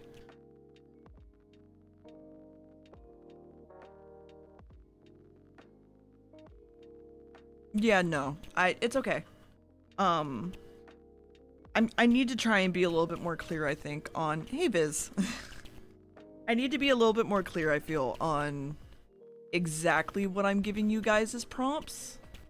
For the most part. It's... Whenever I write them out, it feels to me like they're straightforward, but I guess not, because I need to... This is like the second time this has happened, I think, where I feel like I haven't been clear enough. So, I will try to do a better in the future with that. Any questions from anybody, by the way? Viz, we're learning how to build a Kamewa, basically.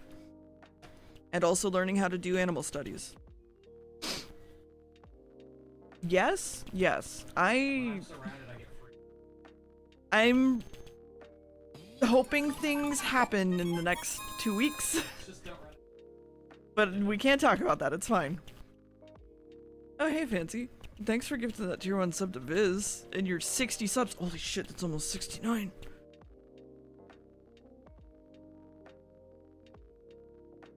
Also, that was for 11 whole months. Almost a year.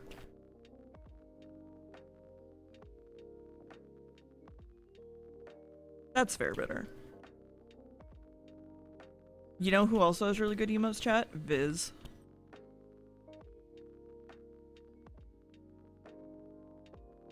You know what my favorite Viz emote is, Viz? The I guess emote. I think that's my favorite. Yep, there it is.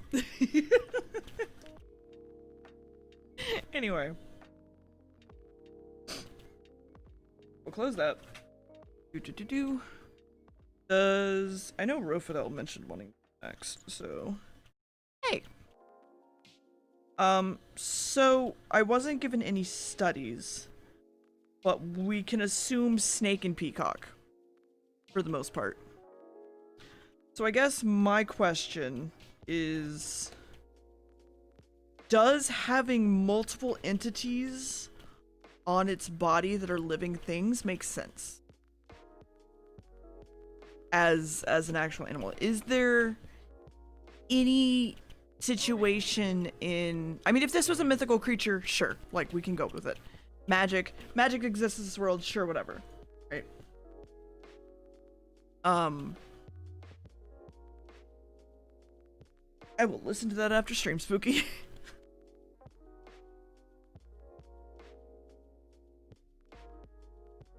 But moss is something growing on something. It's not a part of the animal. If that makes sense. It'd be like saying the paint that you put on this desk is part of the desk. No, it's just on top of the wood, or it's part of the wood. It's not. It's just on top of the wood. It maybe has soaked into the wood, but it's not a part of the wood. So the question is okay, what do we do to change that then? I think everything else about this is fine. I think... Really have to move my camera?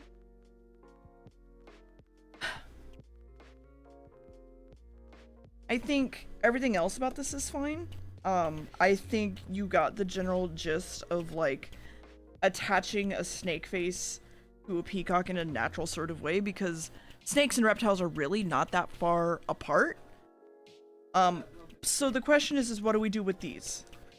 And I actually want to leave that up to you guys, because I know what I would do, but I want to know what you would do. Because there's not that much snake in this, so what would you do?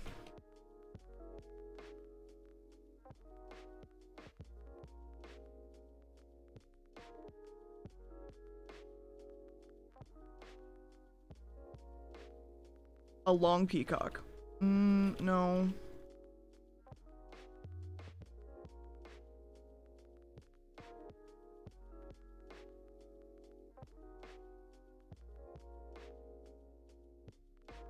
Rattlesnake tail? You could do that.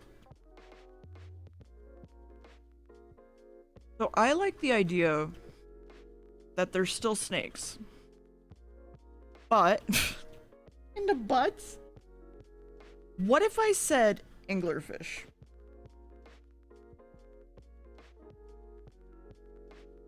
And that might make sense to you, it might not. What if I said anglerfish?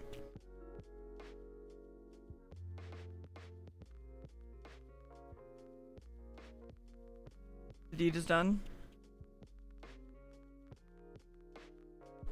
That is a deed. That is in fact a deed, thank you. I'm gonna put that in the Discord. You're lost. Okay. So, why do these have to be real snakes? A lot of animals will use fake parts of their bodies to either scare off other animals, like how butterflies have eyes on them to make them look like there's something else, or anglerfish have that false dangly bit at the end of their head so that they can attract in smaller fish. So what if I was to say, why don't we do that instead of having them be real? You get what I'm saying? The spider that pretends it's a flower, yeah. So, what if we just go in and we say that these aren't real? Like, that's the easiest probably thing to do, honestly.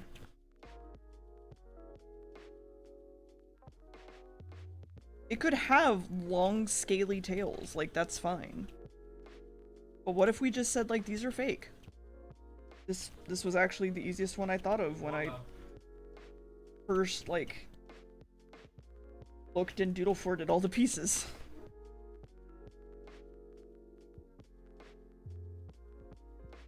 Mm-hmm. They absolutely have white spots on their ears just to look like that.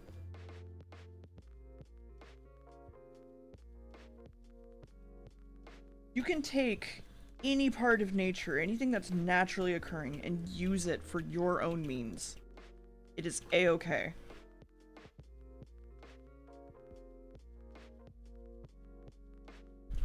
I believe there's something called a false viper too, but maybe I'm just thinking too hard. I'm pretty sure that's just a snake that pretends it's a viper because it has a hood. Oh.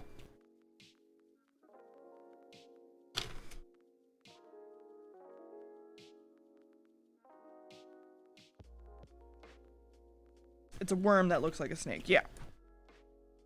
So, there's nothing wrong with just doing something like this.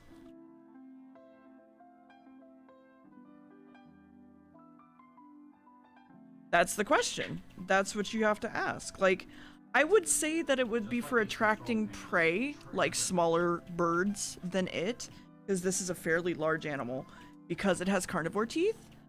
But I think this is fine, honestly. I think it could probably be a little bit longer, maybe, if you really wanted it to be.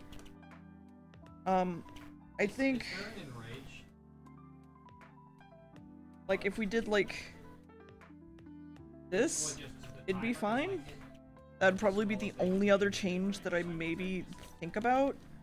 That you have at least a little bit more. Oh, I never saw it. A little bit more of that snake in there, but I don't really think you need it. In fact, I'd probably do even more than that. But you get what I'm saying. Is what I'm getting at here. I don't super think you need to elongate it. You could probably also, yeah, it could eat hawks. It could eat, like, more predatorial birds. You could also just elongate this and give it more of, like, an ostrich vibe. Because there are birds with long necks, so, like, don't be afraid to use that sort of thing, and you're sort of dipping into, yeah, they could be like gecko tails too and snap off. That'd be super easy to bring in. Oh my god, the original deer. Shoutouts to me not knowing what my mascot was gonna be and having to draw the original fucking deer. Weird. Have fun, Kirika. Have a better night than you've been having. Because this falls into, like, more dinosaur territory, and that's what birds were originally, so, like, who gives a shit? Well, birds and reptiles, and then both snakes and birds are birds and reptiles, so, you know, fuck it. So, I would say, other than that, maybe it can't have this much dexterity in its tail if it's a false tail. But that's, like, the only other thing, maybe, if we're gonna do the false tails. And these aren't all set in stone, right? These are absolutely things that could be changed or don't have to happen. But if we don't go this way, we have to figure out another way to fix it. You literally picked Velociraptor. Okay, then there you go. Just elongate the neck and you have a little bit more of like a snake feel. I would actually thin out the neck if you picked Velociraptor then, because I would like to see a little bit more snake in him. So just like that sort of thing, where he's a little bit thinner in the neck, whereas like that feels very raptor-y. But I think the overall feeling of the body feels raptor-y in the first place, so it's okay. Yeah, I would maybe change this. But peacock feather crests are actually kind of small. They're like weirdly small. They're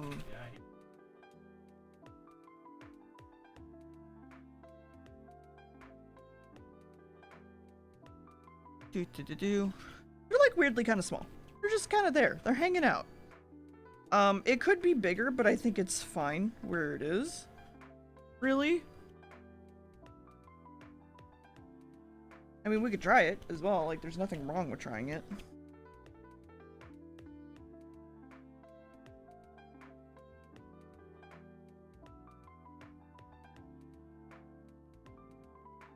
I think it's fine small, honestly, because with everything else, all of these feathers feel about the same size as these, which is fine to me.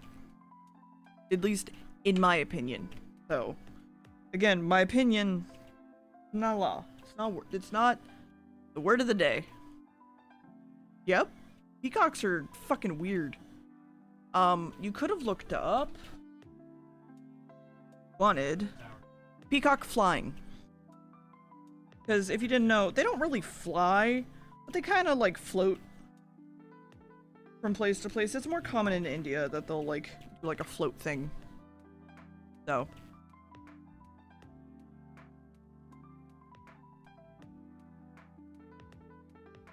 Oh man. I mean, all of that sounds really good, because you could also just say that like you're attracting other snakes with this. And it could eat that too if it needs it. Sort of thing. Okay. So any questions? Any questions, Rofidel, or from anybody else?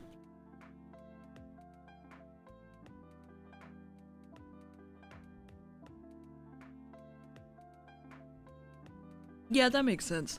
I used to have peacocks in my neighborhood, like right outside of my house, like all the time. And they are miserable, let me tell you. But, you know, interesting animals, I will say, to use, like, in art. They scream so fucking loud, and they scream really loud at 6 a.m. right outside your fucking window. I hate them. And they shit on everything. They shit on so much stuff. They don't even care. Fucking hell. Alright. So, blue or corn? Are either of you here?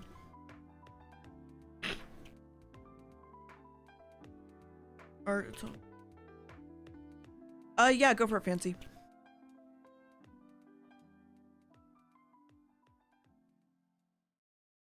So the thing Fancy just shared is because now on the front page of Twitch, if you haven't seen me rant about it in Barry's stream yesterday, they decided to create something that's basically like super categories. And in these super categories, you can roll down, and these are the categories you can click. Chad, where do you think art is? Not under music. Not under games. This is definitely not under esports.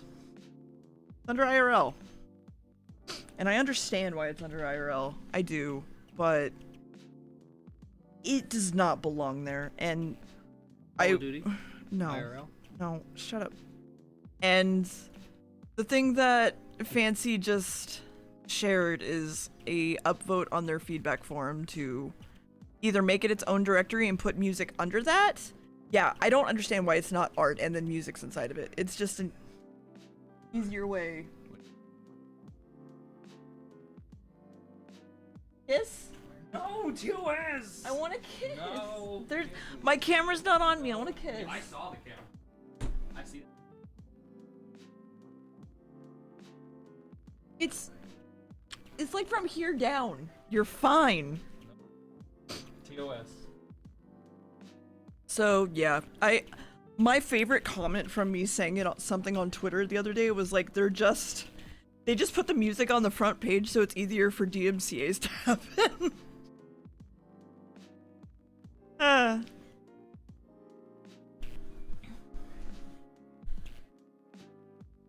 Yeah, I'm really hoping that that's gonna be a thing.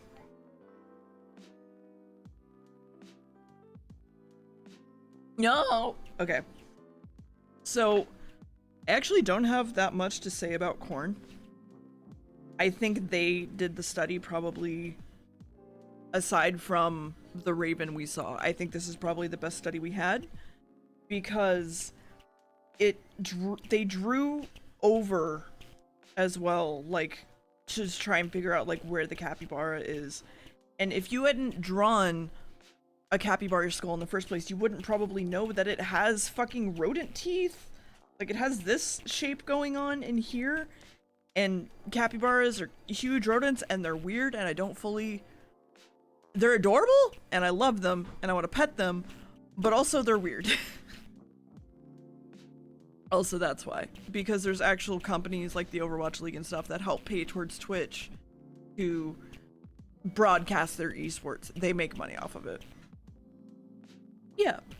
So having those multiple sort of angles and then going back and realizing like, oh, there's an indent here where like the brain cavity is.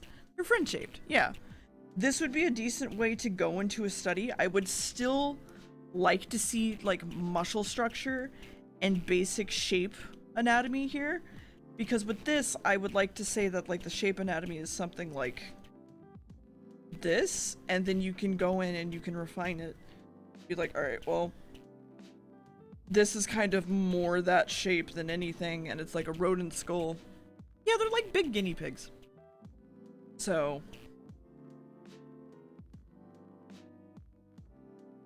give me this, Joe.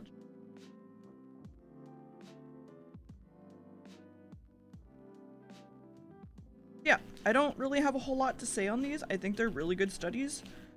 I would have loved to have seen that finished product, but I think those are good studies. About all I have to say on it. Okay. We'll do Deep Blast. So you said that you were trying to combine a harpy and a human? You were just basically trying to make a harpy, and you weren't exactly sure how to do it.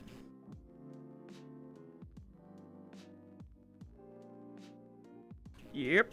Herbivores legitimately have teeth that's like the grabbing teeth, and then back here is the grinding teeth, and it's weird. Having made skulls eventually learn how weird they are. Pigeon from human and from skeleton up. Okay. So a harpy design is sort of iconic. So if you were wanting to reimagine the harpy, right? Let's do that. Let's reimagine a harpy real quick. You want to reimagine a harpy. The general idea is, where do you start with the body shape? And I guess my question is where does it stop being human? Because the reality is that this is just a human leg right here. You have the knee, the foot, and like this is kind of, you have the knee down to your ankle, this is your foot, and then these are your toes. Okay? It's just a little weird how it works out. So what if, let's say, you had a person that was sitting like this. Okay. That would still be the same as that. You literally just have to give them like long toes. And it's literally just a bird. And they could be like fleshy toes, right? You don't fully need like the backwardsy legs for it to be a harpy, so to speak, is what I'm getting at here. It can help, but I don't believe you need it. And then like you could legitimately just keep like, let's say bird body, like bird torso. And then what if instead of this part, we took this part, or well, this part. So then you have this sort of thing of the pigeon, and then that's your fucking harpy, right? Yeah, so you normally, because pigeon bodies or bird bodies are so big, you generally, these bones are inside their body. So you only see this part. And it kind of reminds me of that owl from Avatar: The Last Airbender that had the very long neck in the library. So then you could wind up with something that's like pretty fucking dramatic. That's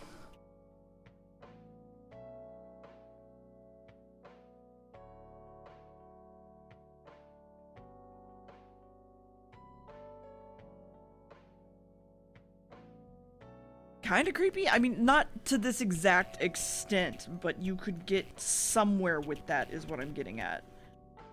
Is that you could have that extremely long sort of neck, and I love him. That long sort of neck, and just sort of give it a reimagination to a harpy, and give it new life, so to speak.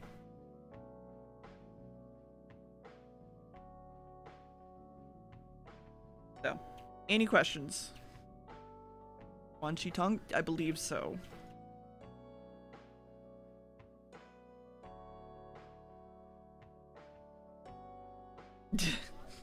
Yes. Wan Shi Tong.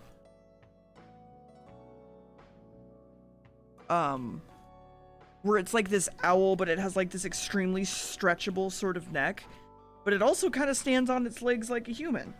So it's like a good sort of jumping board from what we want, but you just need to push it like a little bit farther, basically.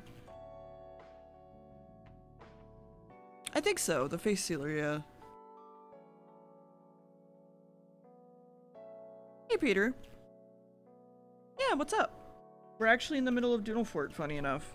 We're just about to finish, but if you want, you're free to stick around for this last one and help out with picking the next prompt for Doodle Fort. That you're also free to join if you want. Okay, so Llama Sloth. What is the main problem we have here?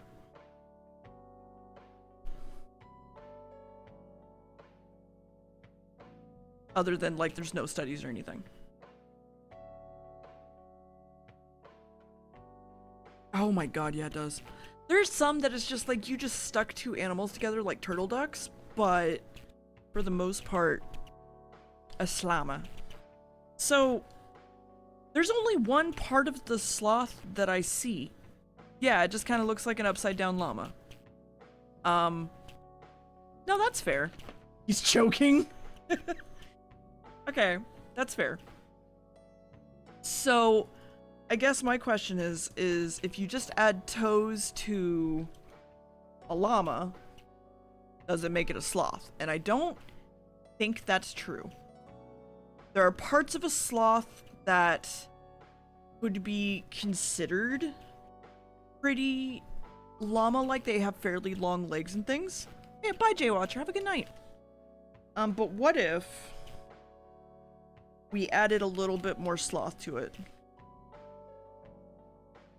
I think the neck is okay. I think that this needs to just be lengthened and thickened a little bit. That's about it. Because llamas have like stupidly stretchy necks. So I think he's okay. Because if you look at it like from this angle, it just kind of looks like a llama looking up. Yeah, but sloth had like no neck. Yeah, sloth no neck had. But llamas have that neck, and we want to keep the llama aspects of it as well as a sloth.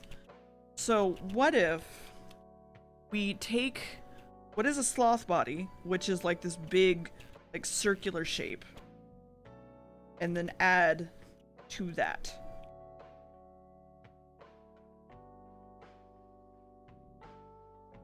So instead of them just being like four-legged, you want to sort of have this shape going on, because that's more of a sloth than what a llama's body looks like, basically. So move this arm, let's say.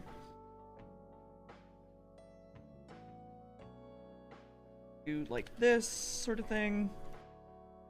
You still have like that arch sort of feeling. Same for this one.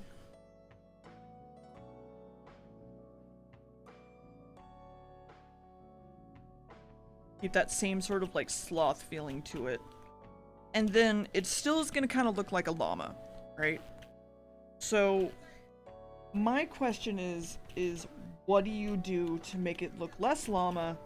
Because it still has like that sort of fuzzy body shape of a llama as well as a sloth in there, with like this sort of shape going on without just removing like its tail.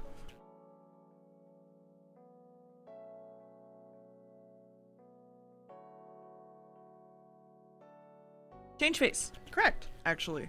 Absolutely correct. So, you look into a llama's face and a sloth's face difference. They have what I would basically call a dog nose. It's what, when most people on Fur Affinity just draw any sort of animal, they just give it a dog nose, which is like this sort of textured, soft, leathery sort of nose. So what if go in and we do one of these. We give it like that little slothy nose. This is going to be extremely rough. Don't mind me.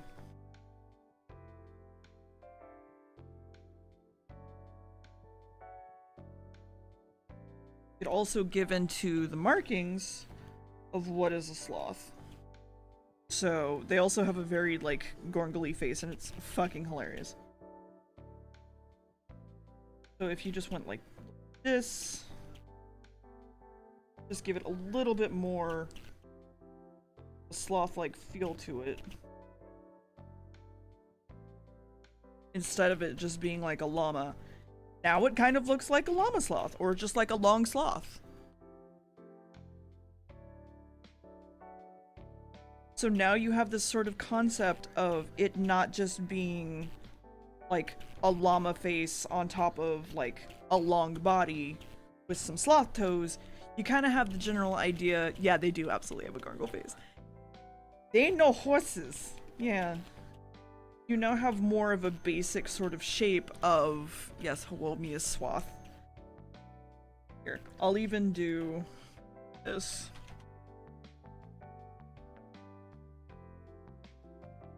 Do this.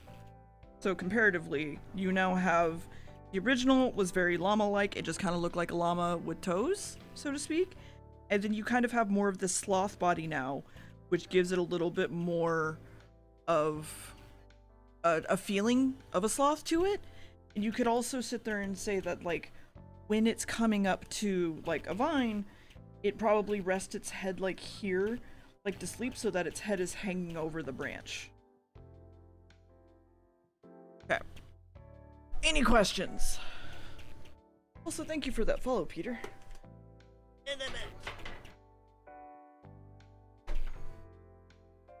Would give the world without hesitation. Absolutely. Let me get rid of that because Evie's not here. Long neck would also reach closer to the ground. I don't know if it would reach the ground, but it would be safer in the tree. That is true. Also, I'd like you to just imagine, I would like you to just imagine that, like, when sloths carry their babies around, they tend to grasp onto their stomachs. So just imagine, like, a little sloth head poking out from, like, here, because it's hanging off of it.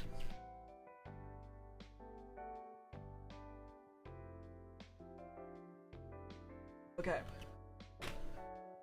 So, before we get into the stuff that I'm self-promoting, let's talk about next Doodle Fort. Next Doodle Fort's obviously going to be winter themed. It's gonna be whatever the fuck you want. Draw winter. We've done this twice now. Draw something winter. I don't give a fuck what. Draw winter. It can be Christmassy. It can be holiday-y this time around. I don't care. Draw winter. Draw holidays. I don't care. Last year we did something that was draw something for around this time, but not holiday themed. Like no Christmas trees, no presents. But I'm gonna rescind that rule for this year because 2020 fucking sucks. And you can draw whatever you want. Christmas, snow, I don't care. Just white canvas. It's snow. White canvas, hold on. Here's my submission for Doodle Fort.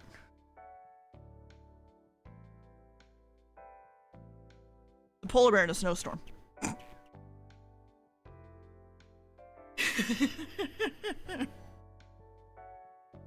Anyway, so we'll do that. I want to do a subathon next month, and I also have another thing to do next month, so I'm not gonna have too many days to do this. But Christmas is the 24th and the 25th, correct?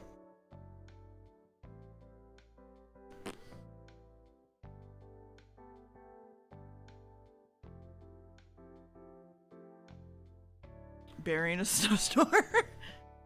No, that would be burying a snowstorm. It's on a Thursday and Friday. Gotcha. Let's actually meet back up on the 5th. Cause the only days that I would have available, I believe, are the 7th and the 28th. Or not the 7th and the 28th. The 26th and the 5th. And I don't want to give you guys the 5th because that's less than 2 weeks. And I don't want to give you guys something during the holidays, so I don't want to do it the 26th. So let's do it on the 2nd of January. That's about a month and a week-ish.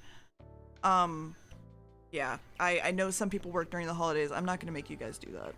So I'll put the prompt in Doodle Fort, even though you guys kind of know what you're getting into. This is the general part of the stream where I promote myself, so if you don't like that, feel free to leave. Absolutely understand. It's cool.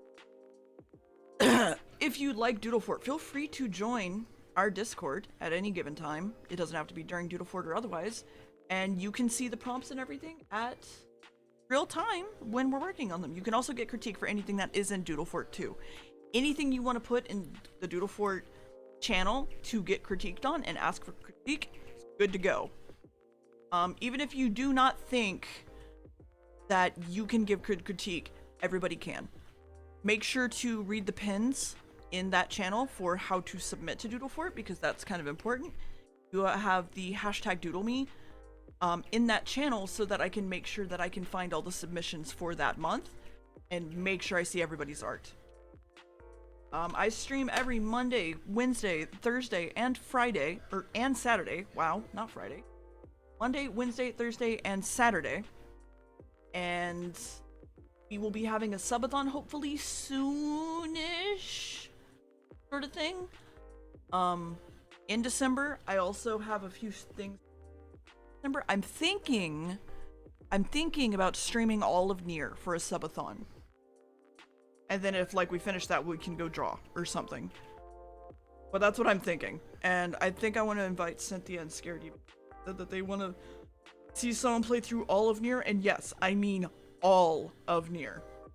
Not just the first 4 endings. So there's that. Oh, they're playing. Yeah, Zayd's playing fucking Jackbox. I'll see him. As usual, stress-free Saturdays are still going to be a thing. I don't normally do Doodle Fort on Saturdays. I play games that tend to be stress-free. If you want to just come and talk about how shitty your fucking week is, or you just want to come and chill out, come hit me up on Saturdays. I'm fine with that.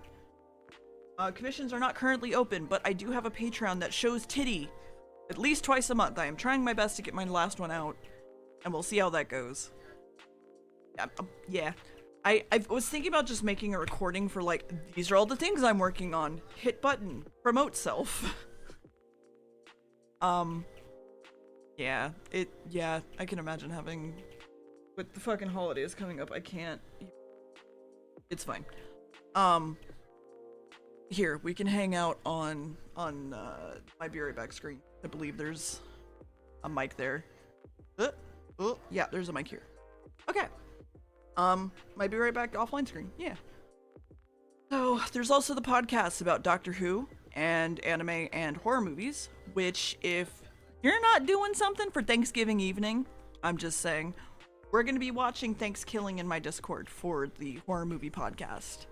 So, if that's something you're interested in, if you're going to feel alone on Thanksgiving night, we're here to hang out with you. So, all of the podcasts are available on patreon.com/Gamlord. You don't have to join it to get all of the links, but that is an option to help us support us to keep making more podcasts in the family. So, y'all tell by to say, have fun with Jackbox!